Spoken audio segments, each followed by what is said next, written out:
సగమేమో తుగ్లక్ పనులు, సగమేమో హిట్లర్ పనులు. తుగ్లక్ కాకపోతే నేను అడుగుతున్నా, కేసీఆర్ ప్రభుత్వం బ్రహ్మాండంగా 72 కిలోమీటర్ల మెట్రో కట్టింది.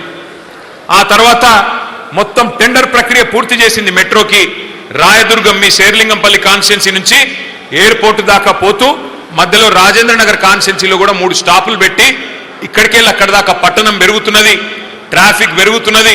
మరి ఆ ట్రాఫిక్ సమస్య ఉండొద్దని చెప్పి 2023 జూన్ జూలై ప్రాంతంలో టెండర్ పూర్తి చేసి మొత్తం మెట్రో రెడీగా కొబ్బరికాయలు కొట్టి స్టార్ట్ చేసినాం. ఈయన రాగానే వచ్చి తీసుకున్న మొట్టమొదటి తుగ్లక్ నిర్ణయం మెట్రో రద్దు, ఎయిర్పోర్ట్ మెట్రో రద్దు. 2.5 ఏళ్ళు అయిపోయింది. అయిపోయినాక ఇవాళ డ్రామాలు చేస్తున్నాడు. ఎయిర్పోర్ట్ మెట్రో ఎందుకు రద్దు చేసినవరా నాయన అంటే చెప్పడు. ఇలా ఎయిర్పోర్ట్ మెట్రో కనుక కొనసాగి ఉంటే ఈ పాటికే పూర్తయిపోతుండే. 2 ఏళ్లలోనే పూర్తి కావాలని కండిషన్ పెట్టినాం. అందులో ల్యాండ్ అక్విజిషన్ కూడా లేదు, భూసేకరణ సమస్య కూడా లేదు. ఔటర్ రింగ్ రోడ్డును అంటుకొని బ్రహ్మాండంగా ఎయిర్పోర్ట్ దాకా మధ్యలో బుద్దివేలులో నార్సింగిలో స్టాపులు పెట్టి ట్రాఫిక్ సమస్య తగ్గాలే, హైదరాబాద్ పెరగాలే అనే ఉద్దేశంతో మనం ఒక నిర్ణయం తీసుకున్నాం.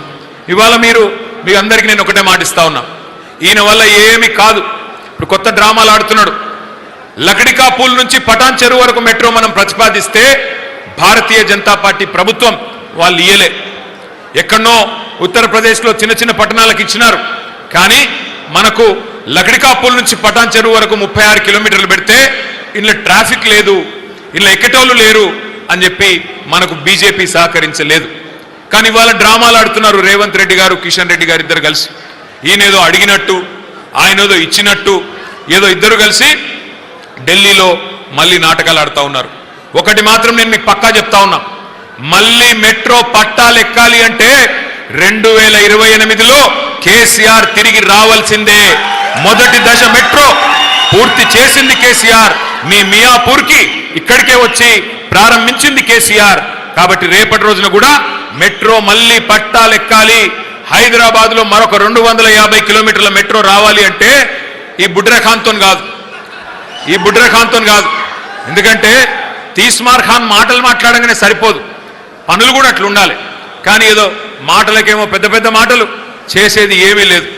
అందుకే నేను అనేది, ఈ తుగ్లక్ ఆలోచనలు, ఈ తుగ్లక్ పనులు చేయడం ఎట్లా ఉంటుంది అంటే, ఆ ఎల్ఎన్టీ అనే కంపెనీ మెట్రో కట్టింది. ఆ ఎల్ఎన్టీ కంపెనీ సిఎఫ్ఓను బెదిరించిండు, నువ్వు నాకు ఆ భూములు ఇస్తావా లేకపోతే నిన్ను జైల్లో పెట్టాలని అని బెదిరించిండు. బెదిరిస్తే ఆయన పారిపోయింది ఎల్ఎన్టీ వాడు. ఇవాళ ఒక ప్రైవేట్ కంపెనీ నెత్తి మీద ఉన్న 14,000 కోట్ల అప్పు మొత్తం రాష్ట్ర ప్రజల మీద రుద్దిండు రేవంత్ రెడ్డి. ఆయన తుగ్లక్ ఆలోచన విధానం వల్ల 14,000 కోట్ల అప్పు, ఎల్ఎన్టీ కట్టాల్సిన అప్పును ఇవాళ రాష్ట్ర ప్రజల మీద రుద్ది, మనందరి మీద రుద్ది ఒక తుగ్లక్ నిర్ణయం తీసుకున్నాడు రేవంత్ రెడ్డి. ఇవాళ మళ్ళీ డ్రామాలు ఆడుతూ ఉన్నాడు. అందుకే నేను అనేది, 6 గ్యారంటీల్లో ఎన్ని వాస్తవమైనాయో మీకు తెలుసు. నేతి బీరకాయలో ఎంత నెయ్యి ఉంటుందో మీకు తెలుసు. మైసూరు బోండాలో ఎంత మైసూరు ఉంటుందో కూడా మీకు తెలుసు. అట్లాగే రేవంత్ రెడ్డి మాటలో నిజం ఎంత ఉంటుందో కూడా మీకు తెలుసు. చెప్పిండు కదా పెద్ద పెద్ద మాటలు. ఏమన్నాడు? తులం బంగారం ఇస్తా అన్నాడు. కేసీఆర్ గారు 1,00,000 రూపాయలు ఇస్తే ఒక మేనమామలాగా ఆడపిల్లల పెళ్లికి షాదీ ముబారక్ కళ్యాణ లక్ష్మి పేరు మీద అది ఎక్కడ సరిపోతుంది, నేను తులం బంగారం ఇస్తా అన్నాడు. వచ్చినాయా బంగారం? బంగారం షాపులలో బంగారం దొరుకుతలేదా? మరి ఇవాళ ఉత్త జూటా మాటలు, దగా చేసే మాటలు తప్ప చేసిందేమీ లేదు. ఇంకొక మాట కూడా నేను మీకు విజ్ఞప్తి చేస్తా ఉన్నా. ఇవాళ మెట్రో విషయంలో కూడా జరుగుతున్న మోసం వెనుక ఒకటే ఒకటి ఉన్నది. రేవంత్ రెడ్డి ఎజెండా ఎప్పుడు ఒకటే ఉంటుంది. ఆయన ఏ స్కీమ్ తెచ్చినా దాని వెనుక ఒక స్కామ్ ఉంటుంది. ఆయన ఏ స్కీమ్ తెచ్చినా దాని వెనుక ఒక స్కామ్ మాత్రం పక్కా ఉంటుంది. ఆయన కన్నంతా మెట్రో భూముల మీద పడ్డది. లంకె బిందెల కోసం తిరుగుతూ ఉన్నాడు. మెట్రో దగ్గర ఒక 280 ఎకరాల విలువైన భూములు ఉన్నాయి. దగ్గర దగ్గర 30,000 కోట్ల విలువ చేసే భూములు.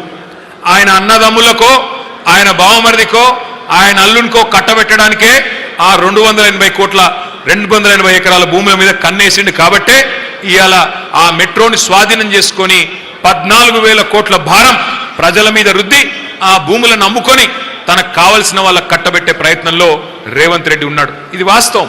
మీరు చూడండి, రాబోయే రోజుల్లో ఎవరికి అమ్ముతాడు, ఎవరు కొంటారు, ఎట్లా అమ్ముతాడు, ఇవన్నీ మీరు చూస్తారు.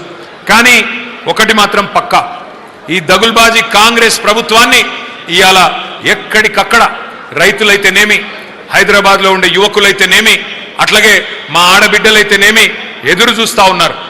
క్యాలెండర్ ఎప్పుడు మారుతుందా, 2028 మళ్ళీ ఎప్పుడు వస్తుందా, మళ్ళీ ఎప్పుడు కేసీఆర్ గారు అక్కడికి వచ్చి ప్రగతి భవన్ లో కూర్చుంటారా, ఎప్పుడు హైదరాబాద్ లో మళ్ళీ మంచి రోజులు వస్తాయా అని ఎదురు చూస్తా ఉన్నారు.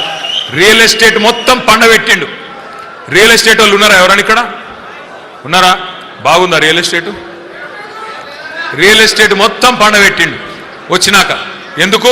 అన్ని తుగులక్ నిర్ణయాలు. RR tax. ఆర్ఆర్ ట్యాక్స్ అంటే ఏంది? రాహుల్ రేవంత్ ట్యాక్స్.